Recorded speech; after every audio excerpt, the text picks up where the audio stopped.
चलिए सीधे शुरू करते हैं। आज के इस विश्लेषण में हम किसी लंबी चौड़ी भूमिका में नहीं उलझेंगे, बल्कि सीधे वृंदावन के उस जादुई और मनमोहक माहौल में चलेंगे। एक ऐसी दुनिया जहां हवा के हर झोंके में, हर एक कण में सिर्फ और सिर्फ भक्ति और प्रेम का वास है। आज हम उस मूल स्रोत सामग्री और कथा का अध्ययन करने वाले हैं, जो हमें दिखाती है कि दिव्यता और एक सच्चे भक्त के प्रेम का असल रिश्ता होता कैसा है। सच मानिए, ये सिर्फ एक कहानी नहीं है, बल्कि एक बहुत ही गहरा अनुभव है। तो चलिए इसमें गहराई से उतरते हैं। जरा कल्पना कीजिए, हम वृंदावन के बिल्कुल जीवंत और हरे भरे जंगलों के बीचों बीच खड़े हैं। चारों ओर एक अजीब सी शांति है, और तभी अचानक एक बेहद मधुर मीठी सी बांसुरी की धुन उस सन्नाटे को चीरती हुई कानों में पड़ती है। ये कोई साधारण धुन नहीं है, ये भगवान कृष्ण की बांसुरी है। उनके चेहरे पर वो जानी पहचानी, मन मोह लेने वाली दिव्य मुस्कान है। और पता है, इस बांसुरी की गूंज में ऐसा जादू है कि इंसान तो क्या, जंगल के मोर भी खुद को रोक नहीं पाते और बिल्कुल मंत्रमुग्ध होकर नाचने लगते हैं। खुशी, दिव्यता और संगीत का क्या अद्भुत संगम है ये। इस पूरी कथा को समझने के लिए हम इसे 5 छोटे छोटे हिस्सों में बांटेंगे। तो शुरुआत करते हैं खंड 1 से, वृंदावन में कृष्ण का नृत्य। अब इस पहले खंड की ऊर्जा को महसूस कीजिए। ये जंगल का कोई आम दृश्य नहीं है, बिल्कुल नहीं। यहाँ प्रकृति और परमात्मा दोनों एक दूसरे के साथ पूरी तरह से लय में है, एक संपूर्ण सामंजस्य। जैसे ही कृष्ण अपनी बांसुरी छेड़ते हैं, ऐसा लगता है मानो पूरी की पूरी प्रकृति उस संगीत पर झूम उठी हो। मोर, जो अपनी खूबसूरती के लिए मशहूर हैं, वो अपने शानदार पंख फैलाकर एक भव्य नृत्य शुरू कर देते हैं। मतलब ये पल किसी जादू से कम नहीं है। ये साफ दिखाता है कि जब खुशी और दिव्यता आपस में मिलते हैं ना, तो आसपास की हर एक चीज उसी खुशी में झूमने लगती है। खैर, अब उस ऊर्जावान नृत्य से थोड़ा आगे बढ़ते हैं और पहुंचते हैं खंड 2 पर, मोर पंख का रहस्य। आइए आगे बढ़ते हैं और देखते हैं कि ये कथा कैसे विकसित होती है।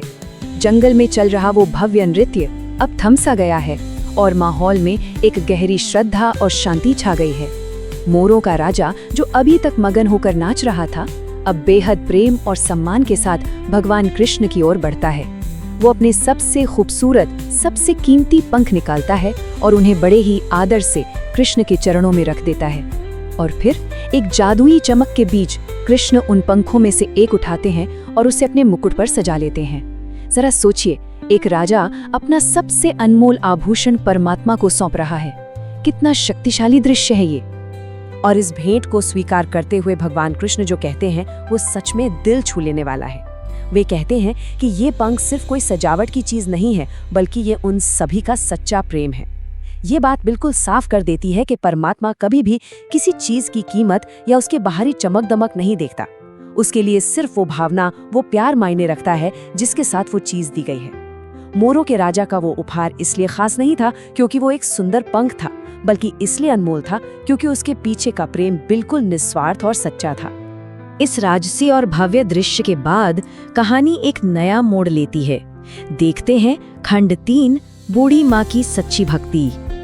अब यहाँ जो सबसे दिलचस्प बात है वो ये है कि ये दृश्य भौतिक गरीबी और आध्यात्मिक अमीरी के बीच एक बहुत ही गहरा अंतर पैदा करता है। एक तरफ बाईं ओर देखिए, जंगल के एक कोने में एक छोटी सी टूटी फूटी सी कुटिया है। वहाँ एक बूढ़ी माँ रहती है जिसके पास दुनिया का कोई धन दौलत नहीं है। भगवान को चढ़ाने के लिए उसके पास सिर्फ और सिर्फ एक सूखा हुआ फूल है, बस एक सूखा फूल। लेकिन वही दाईं ओर नजर डाले तो उसकी आध्यात्मिक संपत्ति दिखाई देती है। वो एक महान भक्त है जिसके दिल में कृष्ण के लिए अथाह और सच्चा प्यार भरा है। ये अंतर हमें सच में ये सोचने पर मजबूर कर देता है कि आखिर असली दौलत क्या है। तो उस बूढ़ी माँ के शब्द सीधे रूह में उतर जाते हैं। वो बेहद विनम्रता से कहती है, कान्हा, मेरे पास न धन है न कोई 56 भोग, बस ये प्रेम है। क्या तुम इसे स्वीकार करोगे? इन शब्दों में एक बेबसी तो है, लेकिन साथ ही एक ऐसा अटूट विश्वास भी है जो डगमगाता नहीं।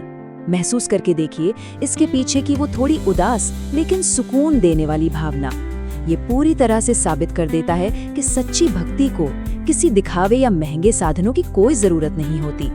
और जब भक्ति इतनी गहरी और सच्ची हो तो चमत्कार होना तो तय है। हम आते हैं खंड 4 पर, परमात्मा का दिव्य चमत्कार। और ये बहुत ही शानदार तरीके से दर्शाता है कि कैसे सच्ची आस्था, एक बड़े चमत्कार को जन्म दे सकती है।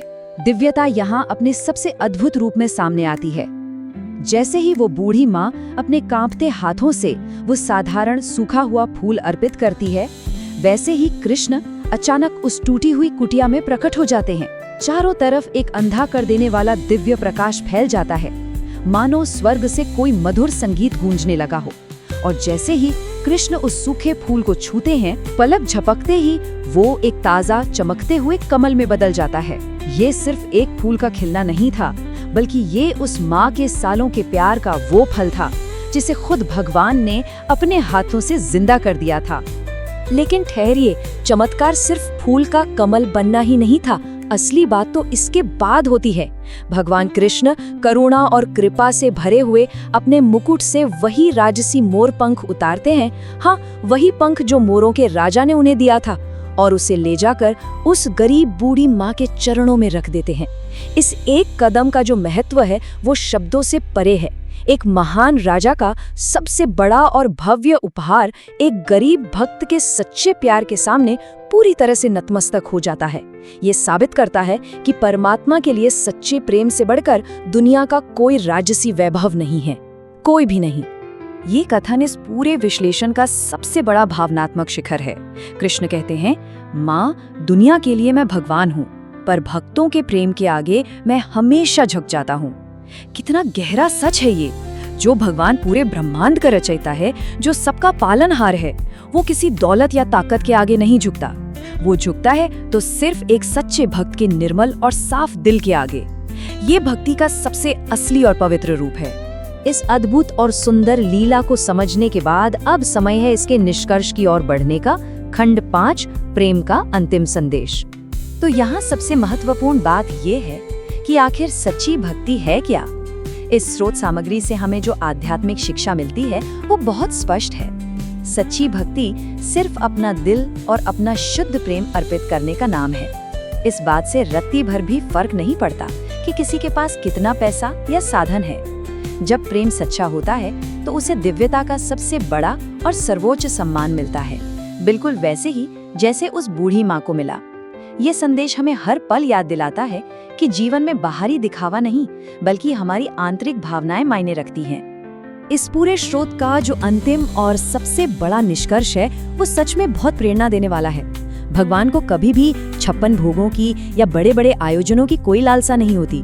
उन्हें तलाश होती है तो सिर्फ सच्चे प्रेम की। इस विचार को मन में लाते ही ऐसा महसूस होता है मानो बैकग्राउंड में कोई पवित्र शंख बज उठा हो, जो हमारे भीतर एक नई चेतना जगा रहा है। ये एक ऐसा शक्तिशाली विचार है जो मन को एक गहरी शांति और सुकून से भर देता है।